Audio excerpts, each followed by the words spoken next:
কি সমস্যা? কি হয়েছে? লাইব্রেরিতে তখন ইগনোর করলা, ক্লাসে দেখেও না দেখার ভান করলা, এখন এখান থেকে সরে যেতে চাচ্ছিলা। সমস্যাটা কোথায় হচ্ছে বলো তো? তোমার বাবা এসেছিলেন আমার সাথে দেখা করতে।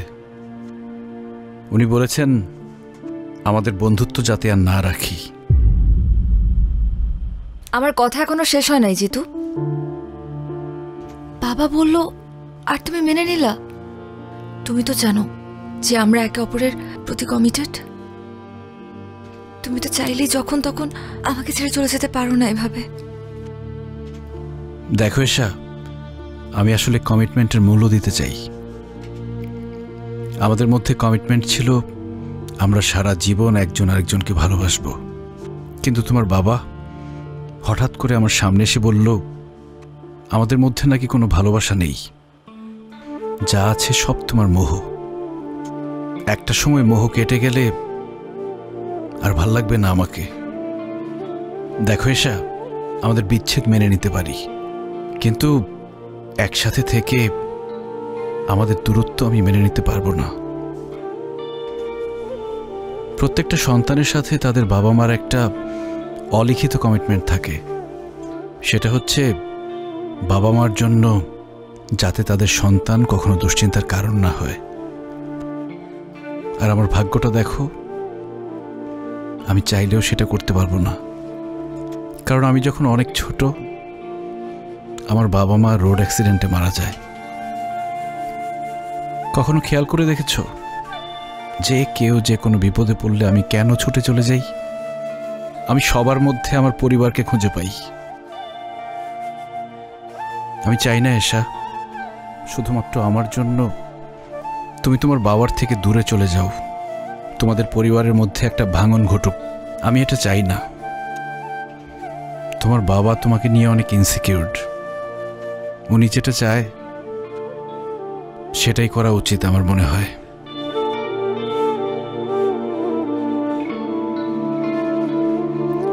কাওয়ার্ড একটা।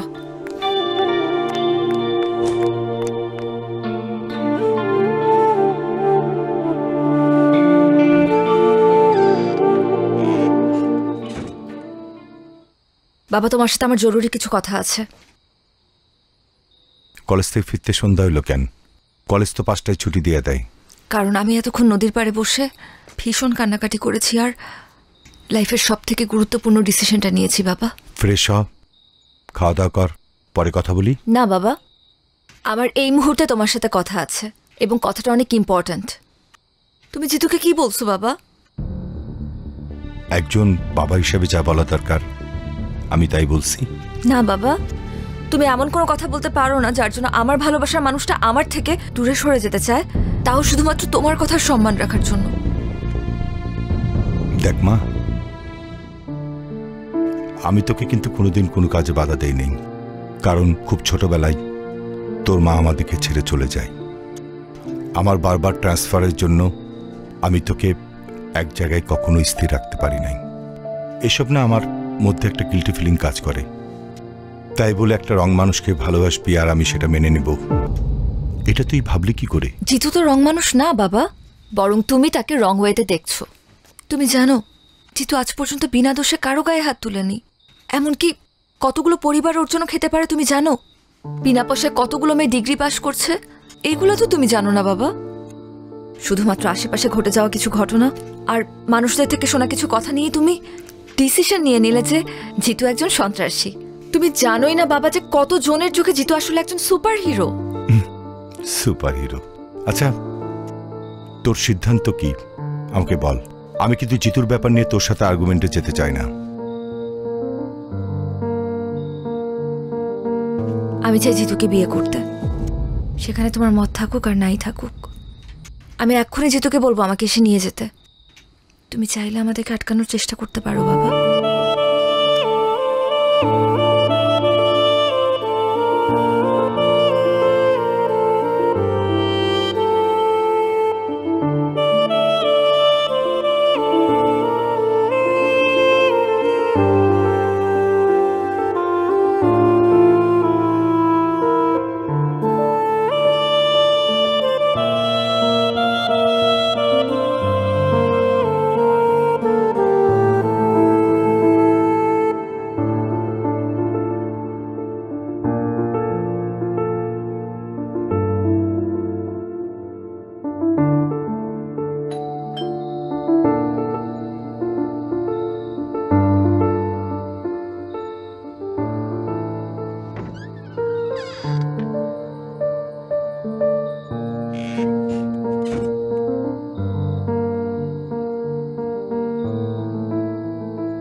আমি সিদ্ধান্ত নিছি তোর ব্যাপারে জিতুর সাথে কথা বলবো।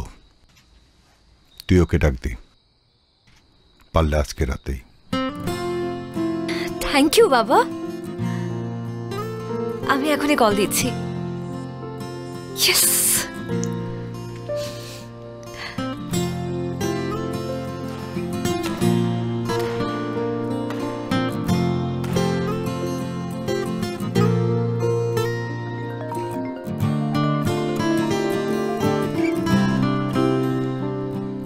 হ্যালো, কোথায় তুমি? এই তো ব্যাডমিন্টন খেলতেছিলাম। আচ্ছা ওগুলো রাখো, তুমি আমাদের বাসায় চলে আসো। বাবা তোমার সাথে আমাদের ব্যাপারে কথা বলতে চায়। এখন? এখনই আসতে হবে। তুমি বরং আমাদের সাথে এসে ডিনার করো, একদম দেরি করো না। ওকে আচ্ছা ঠিক আছে, আসতেছি। ঠিক আছে। এই তোরা খেল নে। জিতু ভাই, হুম, আমরা কি আসবো? না দরকার নাই। আচ্ছা তাহলে এটা রাখেন।